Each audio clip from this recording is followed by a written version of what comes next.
सब आयो बाबा, भाई बहन, दीदी, बूचू और बॉक्साइट नगरी लोहदरगाह कर परिवारजन के मोर झारखंडी जोहार।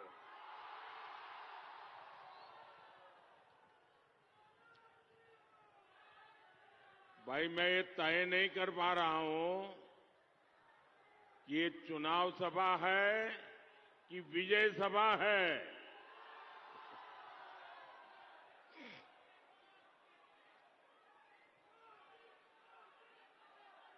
सबसे पहले तो जितने लोग पंडाल में हैं उससे ज्यादा लोग वहां धूप में खड़े हैं और उससे जी ज्यादा अभी आ रहे हैं।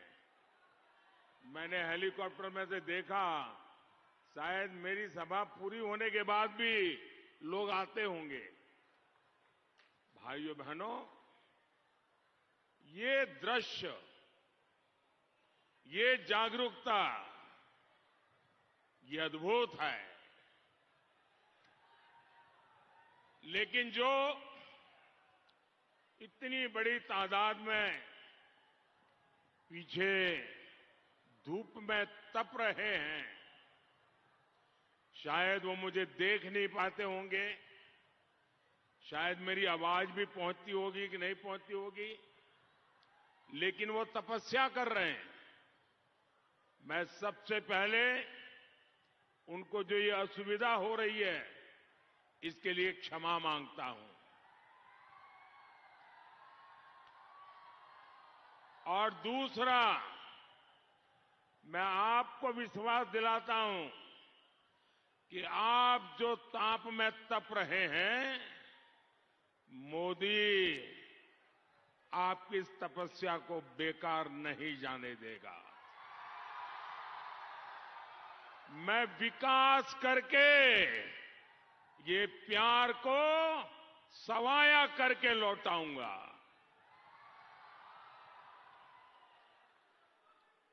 मैं भगवान बिरसा मुंडा को श्रद्धापूर्वक नमन करता हूं। पिछले वर्ष उनके जन्मदिवस पर मुझे उनके गांव जाने का सौभाग्य मिला था और मुझे वहां की मिट्टी माथे पर चढ़ाने का गौरव प्राप्त हुआ था। मैं देश का पहला प्रधानमंत्री हूं जिसे उनके गांव जाकर उस मिट्टी को श्रद्धापूर्वक नमन किया और मुझे वो सौभाग्य मिला। भाइयों और बहनों, भगवान बिरसा मुंडा मेरे लिए सिर्फ एक नाम नहीं है, मेरे लिए प्रेरणा है। भगवान बिरसा मुंडा ने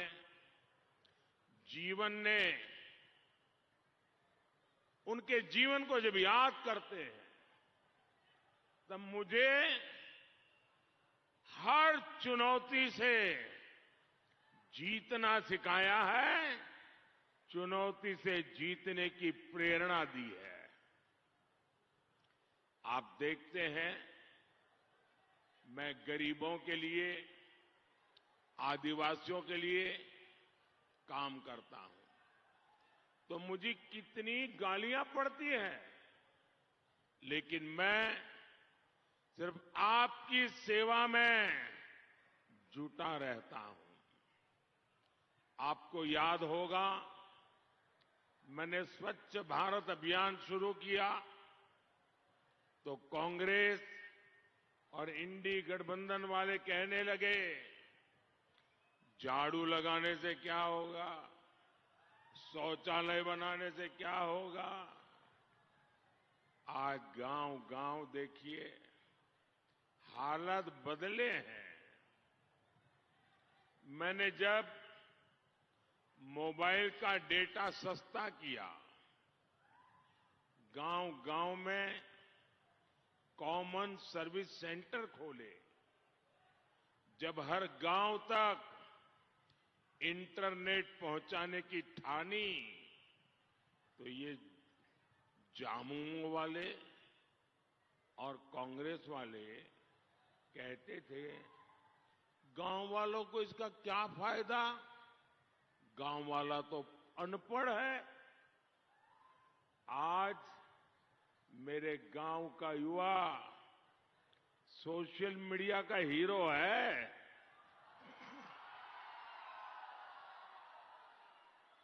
कांग्रेस वालों ने इंटरनेट को अमीरों की चीज बना दिया था।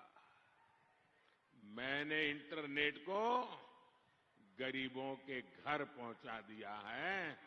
गरीबों की उंगलियों पर नाच रहा है इंटरनेट।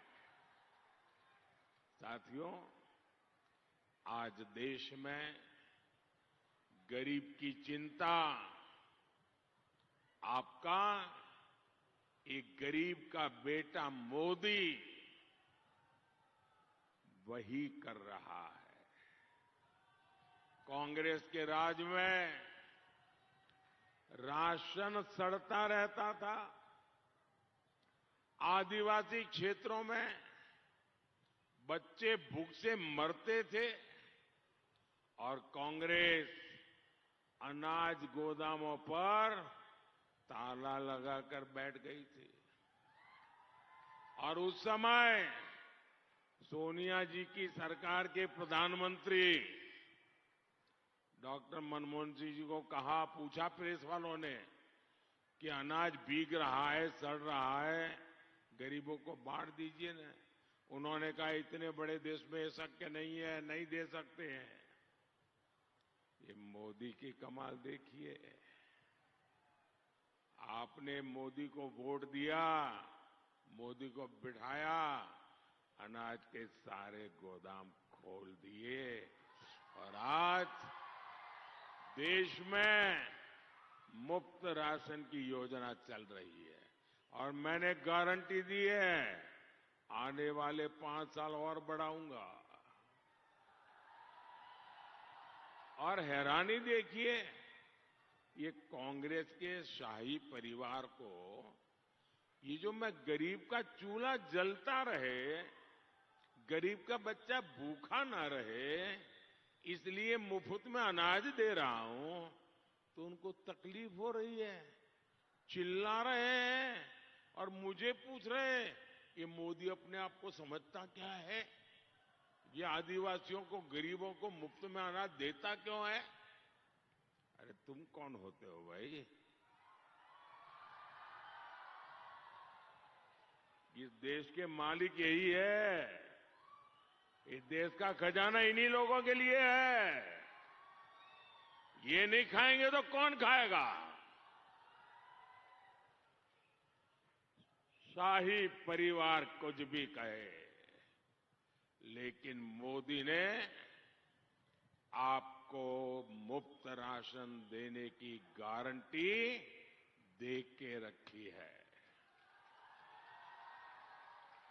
धरती इधर की उधर हो जाए, आपको मुफ्त राशन मिलने से कोई रोक नहीं सकता, क्योंकि ये मोदी की गारंटी है। साथियों, कांग्रेस के पाप की लिस्ट बनाएं तो कई दिन निकल जाए। ये कांग्रेस ही है जिसने लोहरदगा, खूंटी, गुमला जैसे जिलों को पिछड़ा कहकर बदहाल छोड़ दिया था। ये ज्यादातर मेरे आदिवासी जिले हैं। यहां बिजली, पानी, सड़क, स्कूल, अस्पताल, ऐसा कोई भी काम ठीक से नहीं हुआ था। आपने मोदी को वोट दिया।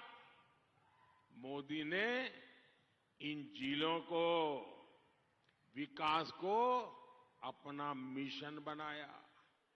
मैंने इनको पिछड़े नहीं, बैकवर्ड नहीं, आकांक्षी जिले घोषित किया। यहां क्या क्या काम चल रहा है, कौन सी सुविधा पहुंची, कौन सी सुविधा भी नहीं मिली है, अफसर काम करते हैं कि नहीं करते हैं। मैं मेरे दिल्ली के कमरे में स्क्रीन पर लगातार उसे देखता रहता हूं, क्या चलता है, मॉनिटर करता हूं। आज ये आकांक्षी जिले देश के बाकी जिलों से भी कहीं तेजी से विकास करने की राह पर आ गए हैं।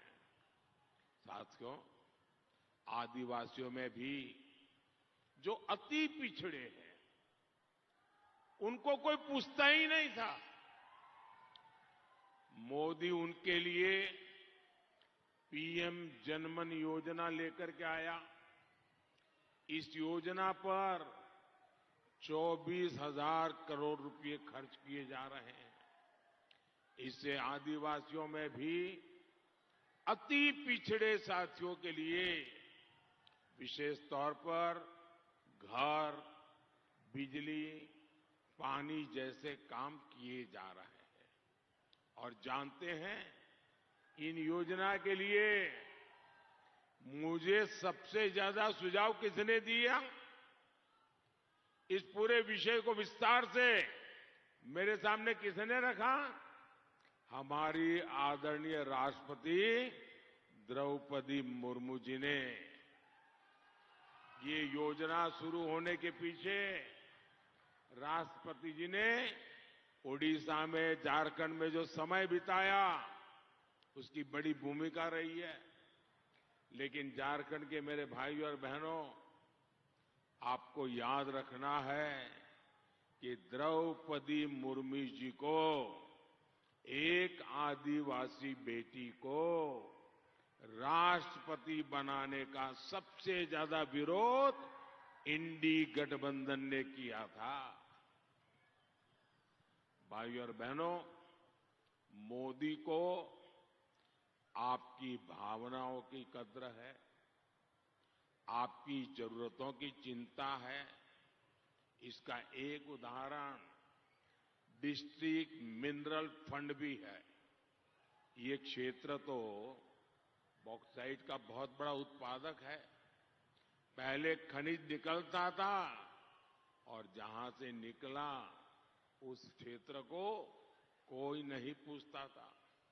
मोदी ने कांग्रेस के जमाने की ये नीति भी बदल डाली। मोदी ने तय किया कि इस संपदा का एक हिस्सा स्थानीय विकास के लिए लगना चाहिए। इसके लिए हमने डिस्ट्रिक्ट मिनरल फंड बनाया। इससे झारखंड को भी 12,000 करोड़ रुपए मिले हैं, जो पहले एक पाई नहीं मिलती थी। भाइयों और बहनों, जहां सरकारें भ्रष्ट हो, वहां बजट कितना भी हो, विकास संभव ही नहीं है। जिस बाल्टी में छेद किया हो, उसमें कितना ही पानी भरो, बाल्टी भरेगी क्या? बाल्टी भरेगी क्या? यहां वो भ्रष्टाचार का छेद ऐसा लगा हुआ है, सीधा पाइप उनके घर में जाता है। ऊपर से रुपया निकालो, नीचे से पाइप में उनके घर में पहुंच जाता है। झारखंड इन्हीं मुसीबतों से गुजरा है। आप देखिए, पेपर लीक का मामला।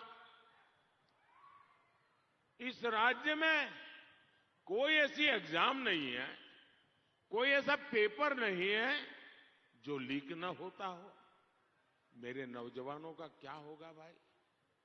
और मैंने देखा कि झारखंड सरकार में बैठे हुए लोग सुधरने वाले नहीं हैं, तो मुझे दिल्ली से ही डंडा चलाना पड़ेगा। और इसलिए मोदी ने ये पेपर लीक वाले जो माफिया है ना, उनके विरुद्ध में एक बहुत कड़ा कानून बना दिया है। ये बच्चों के, नौजवानों के भविष्य के साथ खिलवाड़ करने वालों को अब जिंदगी जेल में गुजारनी पड़ेगी। भाइयों बहनों, अगर हमारे पास 100 रुपया, 200 रुपया, 1000 रुपया हो तो हम ऐसे बांध करके रखते हैं, इतना संभाल करके रखते हैं कि भाई जरूरत पड़ेगी तो काम आएगा। हमारी माताएं बहनें घर के अनाज के अंदर कपड़े में बांध करके पैसे, सोना रख देती है, चांदी रख देती है, ताकि जरूरत पड़े तो काम आ जाए। एक एक रुपये की कीमत होती है। लेकिन झारखंड में देखिए, कांग्रेस के सांसद के घर से नोटों के ढेर निकले, नोटों के ढेर। और नोटों के ढेर इतने बड़े थे कि बैंक से मशीन लाए गिनने के लिए, तो ये मशीन भी हाँफने लगे। मुझे बताइए भाई बहन, ये पैसा किसका है? ये आपका है कि नहीं है? ये पैसा आपका है कि नहीं है? ये पैसा आपके पसीने का है कि नहीं है? ये पैसा आपके हक का है कि नहीं है? किसने उनको चोरी करने का अधिकार दिया भाई? एक मुख्यमंत्री भ्रष्टाचार के गंभीर मामलों में जेल में बंद है। अब आप मुझे बताइए, कोई आपके घर में चोरी कर जाए तो आप उसको सजा चाहेंगे कि नहीं चाहेंगे?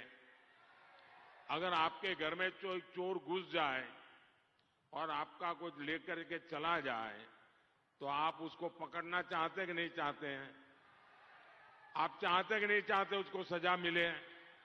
चाहते कि नहीं चाहते?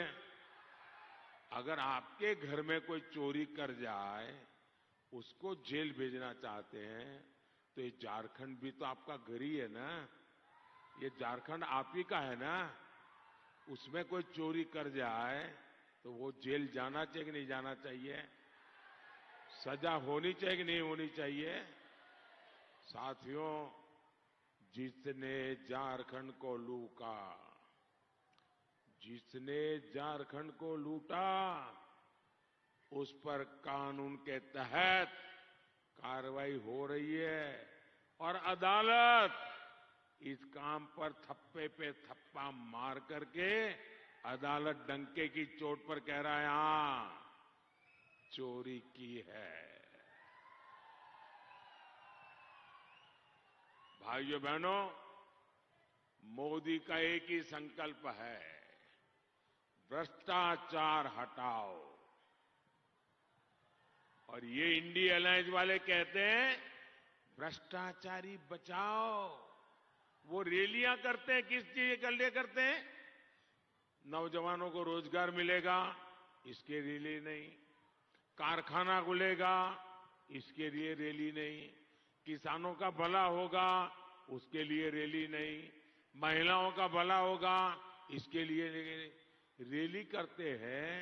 कभी दिल्ली में करते हैं, कभी रांची में करते हैं। सारे इकट्ठे होते हैं, हाथ ऊंचा करते हैं। क्यों? भ्रष्टाचारी बचाओ, भ्रष्टाचारी बचाओ। अरे चुनाव के समय भी भ्रष्टाचारी बचाओ की रैलियां कर रहे हो, मतलब तुम्हें इस देश के कोई लेना देना नहीं है। भाइयों बहनों, मैं आपको गारंटी देता हूं, आने वाले 5 साल में ऐसे सभी भ्रष्टाचारियों पर कानून का डंडा चलेगा, चलेगा, चलेगा। साथियों, आपको भी पता है कि जी गरीब आगे बढ़ता है तो उसके लाख दुश्मन हो जाते। कांग्रेस, झामुमो और इंडी गठबंधन वालों को आज भी ये बर्दाश्त नहीं हो रहा है कि एक गरीब मां का बेटा पीएम कैसे बन गया। और इसलिए ये लोग मोदी के खिलाफ नए नए झूठ फैलाते रहते हैं।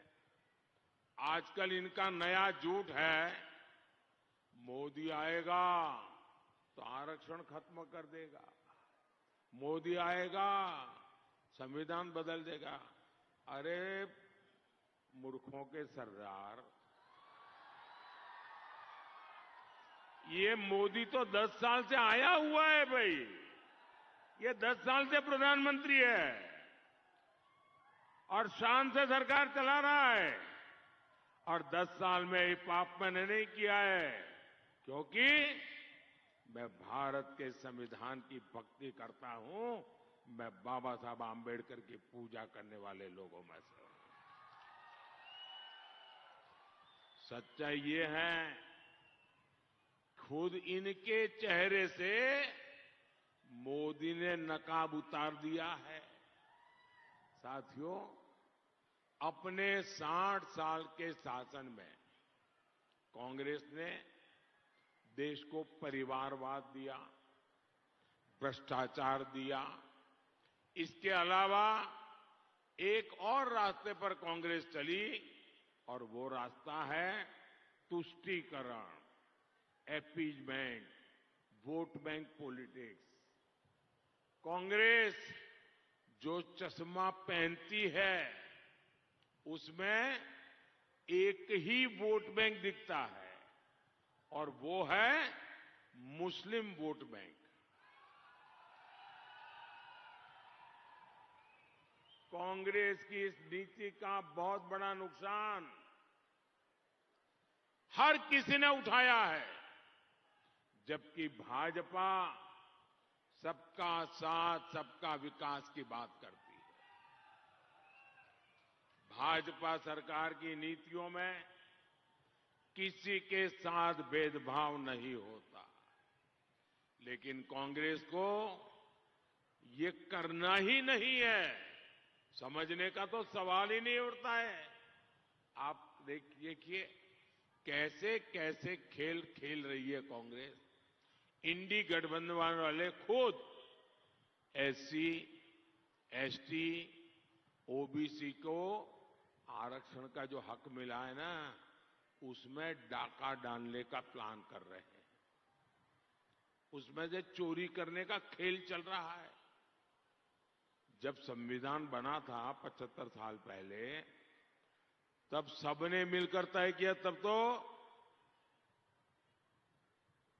हमारे में से बहुत लोग हैं जो पैदा भी नहीं हुए थे, उस समय तय हुआ था।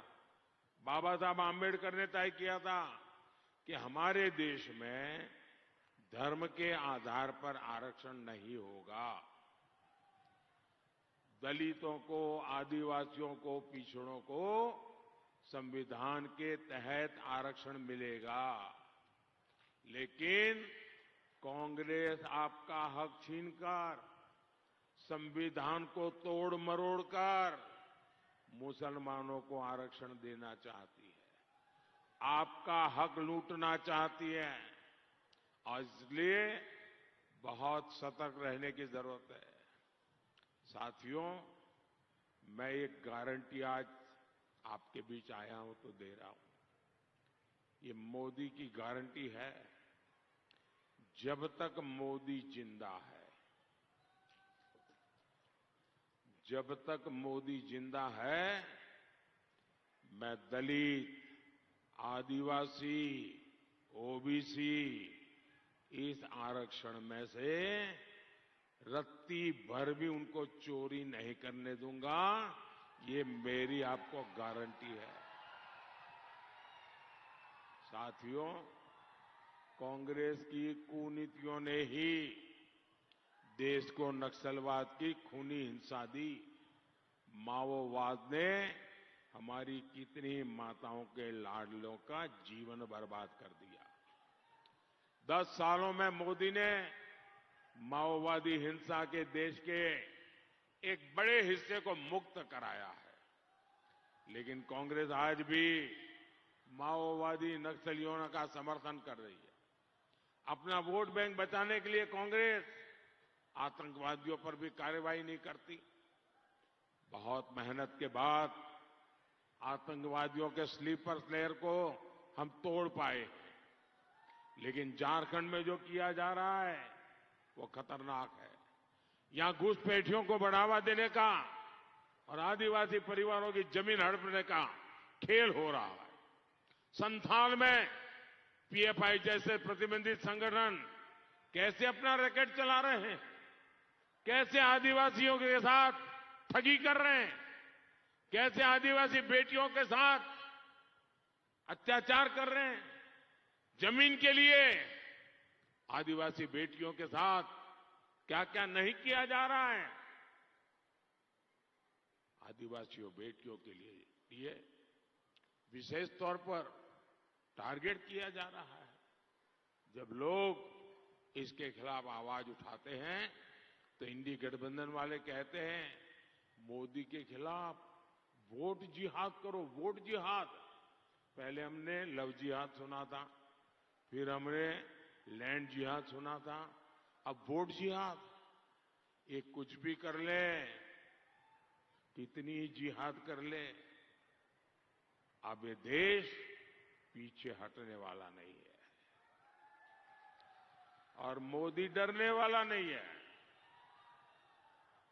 मोदी के रहते कोई भी मेरे आदिवासी भाई बहन के जीवन के साथ खिलवाड़ नहीं कर पाएगा और ये मोदी की गारंटी है।